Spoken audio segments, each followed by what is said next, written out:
Nah, di sini peserta didik kita dari kelas 1 sampai kelas 6 dia dapat merencanakan dari awal kegiatan, kemudian melaksanakan dan mengevaluasinya sendiri.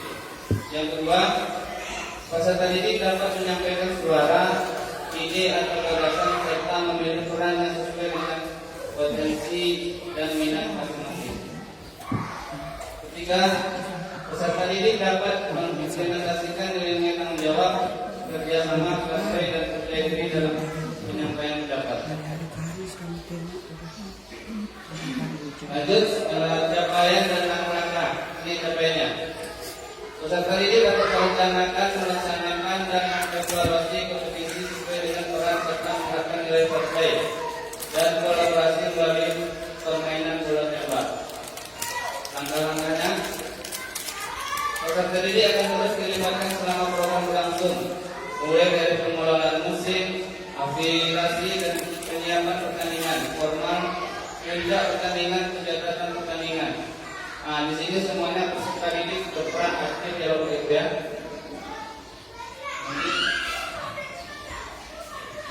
Struktur program dan mitra dalam komunitas belajar.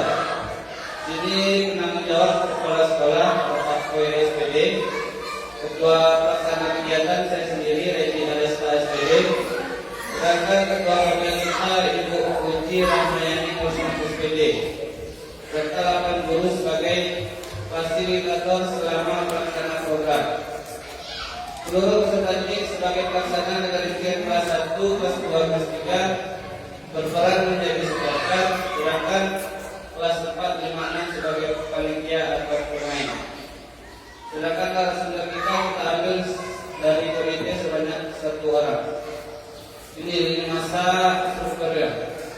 Afiliasinya selama program langsung, pengelolaan musim 25 tanggal sampai 30 November 2024, puncak pertandingannya 16 sampai 20 Desember 2024. Penyampaian pertandingan formal 19 sampai 14 Desember, pencatatan pertandingan selama program langsung. Festival akhir kompetisi 21 Desember 2024. Mungkin kalau libur bisa kita lanjutkan nanti. Sini evaluasi dan refleksi. Karena ini kayaknya dari sebelum ya bekerja, tiga momen. Kemudian ini kapasitas sekolah dan keterlibatan komunitas. Yang pertama, aset yang kita miliki di sekolah ini dari sekolah memiliki kepala sekolah yang selalu mendukung program peningkatan kualitas pembelajaran dan serta 20 orang guru, 1 penjaga sekolah, 3 teknik yang profesional di bidangnya. Sekolah memiliki 185 peserta didik. Yang kedua, sekolah memiliki sarana, prasarana olahraga yang memadai dan halaman yang dapat digunakan untuk aktivitas gerak. 3. Sekolah dapat berkolaborasi dengan payungan wali murid peserta didik dalam program. Nanti mana tahu bisa kita undang wali murid di sekolah kita bekerja. Kemudian kebijakan kepala sekolah untuk mendukung berlangsungnya program. Kemudian keterlibatan peserta didik. Di sini peserta didik akan terus dilibatkan selama program berlangsung, mulai dari pengelolaan musim, afiliasi, penyiapan pertandingan formal, puncak pertandingan, pencatatan pertandingan sampai pada evaluasi dan refleksi. Keterlibatan komunitas. Kita libatkan di sini komunitas SDN 002 Baru sebagai wadah untuk melakukan refleksi dan evaluasi secara berkala selama berlangsungnya program. Nih, rencana evaluasi. Rencananya ini kita bahas karena sudah libur ya. Evaluasi terhadap tujuan pembelajaran, pengumpulan umpan balik dari peserta didik, dari refleksi guru, ada evaluasi kinerja tim, kemudian evaluasi penerapan proses partai, manajemen kelas dan pengelolaan waktu. Sumber datanya, sumber data sebagai bahan pelaksanaan evaluasi akan menggunakan checklist observasi, laporan kegiatan, hasil wawancara dan hasil refleksi. Teknik Teknik pengambilan datanya, di sini kita ambil observasi selama pelaksanaan, wawancara dengan beberapa peserta didik dan guru, refleksi dengan peserta didik dan guru. Kemungkinan tantangan yang kita hadapi selama kita melakukan program ini oleh guru. Yang pertama, pengenalan SEM sebagai model pendidikan yang belum pernah diterapkan di SDN 002 Pasir Baru. Mungkin ini hal yang baru ya Bapak Ibu ya, baru didengar. Kemudian kedua, pengelolaan kelas dan penjadwalan. Yang ketiga, kriteria penilaian untuk menilai keberhasilan SEM dan perkembangan peserta didik dapat menjadi kompleks terutama dengan berbagai peran yang ada. Solusinya, ada tantangan, kemudian di bawah ada solusinya. Melakukan sosialisasi dan edukasi mengenai manfaat SEM kepada warga sekolah, peserta didik dan orang tua. Yang kedua, menyusun perencanaan dan jadwal yang efisien untuk mengakomodasi SEM tanpa mengganggu kegiatan lainnya. Menggunakan penilaian berbasis rubrik untuk terstruktur untuk menilai berbagai peran dan aspek pembelajaran. Terima kasih Bapak Ibu. Mungkin ada yang mau ditanyakan dari konten kita hari ini tentang presentasi saya buat tembak kepada Bapak Ibu. Ya.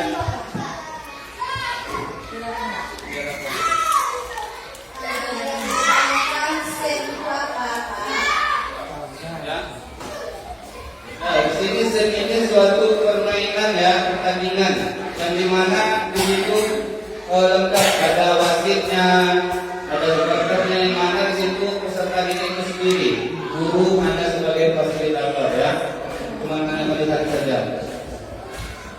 Kayaknya pertandingan bola itu ini ya. Nah, nanti kita lihat videonya. Prinsip utama sport education model ini yang pertama mengembangkan keterampilan olahraga dan sosial. Kemudian yang kedua, struktur tim dan peran dalam SEM. Ketiga, partisipasi aktif dan kepemimpinan sejak siswa.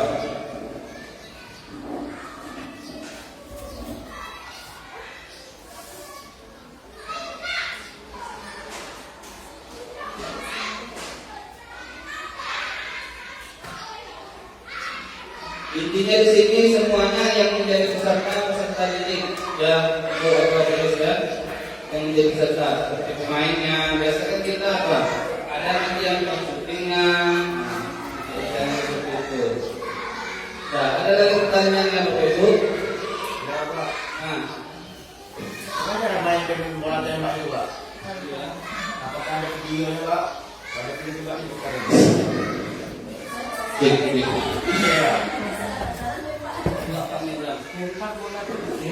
Baik, terima kasih Pak. Saya ingin bertanyakan, bola tembak itu seperti apa mainnya Pak? Apakah ada videonya? Soalnya baru pertama ini saya tanyakan ada permainan bola tembak.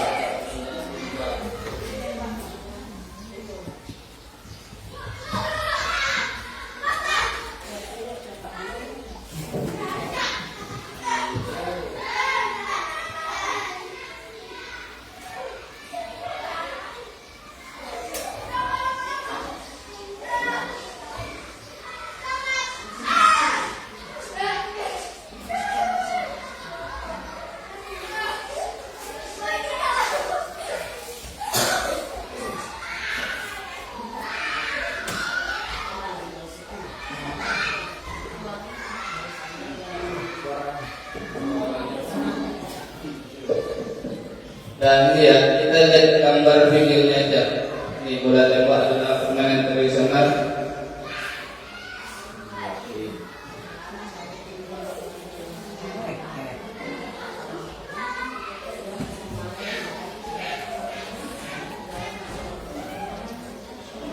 FM mode. Bluetooth mode.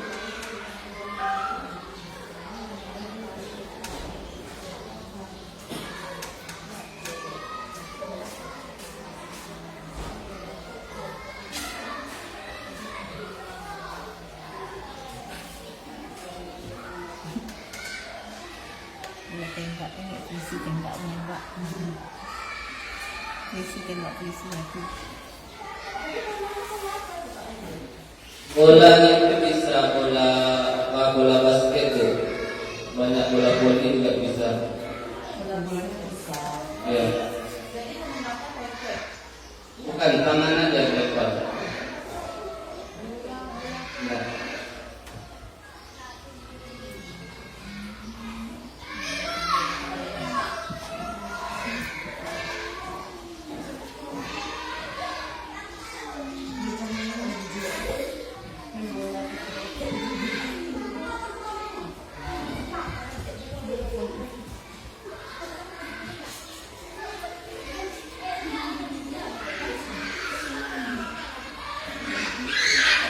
Nah, seperti inilah kurang lebih Ibu permainannya. Ya, yang di luar ini sebagai penembaknya. Sedangkan yang di dalam ini dia harus menghindari bola dari tim lawan. Nah.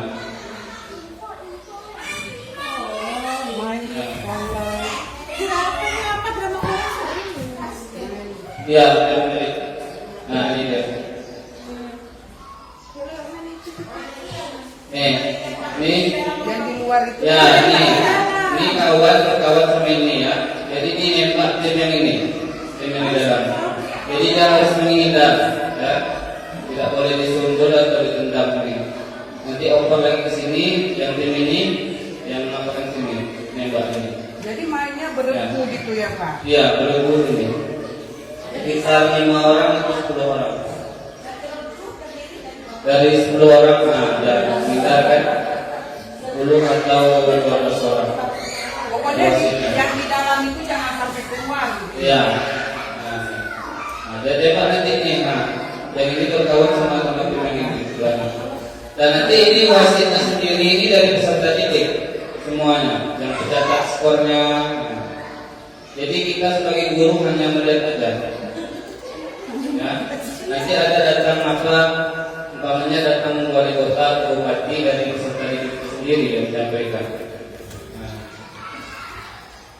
seperti inilah permainan yang bola tembak.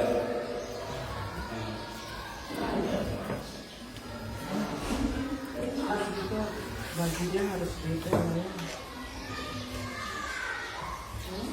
Ini dah ya.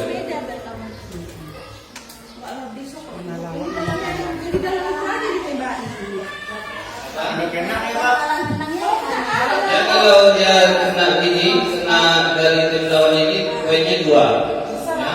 Jadi selama waktu 10 menit atau 5 menit bisa kasih waktu berapa kali kita tembak. Nanti kenapa kita hitung itu? Kali kan? Semakin banyak dia menembak lawannya, berarti poinnya semakin besar. Nah. Wasitnya nanti ini yang tidak kesini kelas 6 atau kelas 5 bisa. Nah. Ada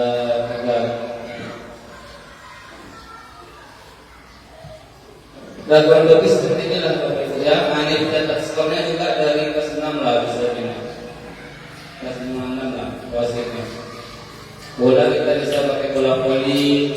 Nah ini poin. Pokoknya 15-10. Kalau gimana Pak Abang? Dapat sih? Nah. Mungkin sampai sinilah konten kita pada hari ini. Pada LCL saya, lebih kurang saya mohon maaf. Wabillahi taufiq wal hidayah. Assalamualaikum warahmatullahi wabarakatuh.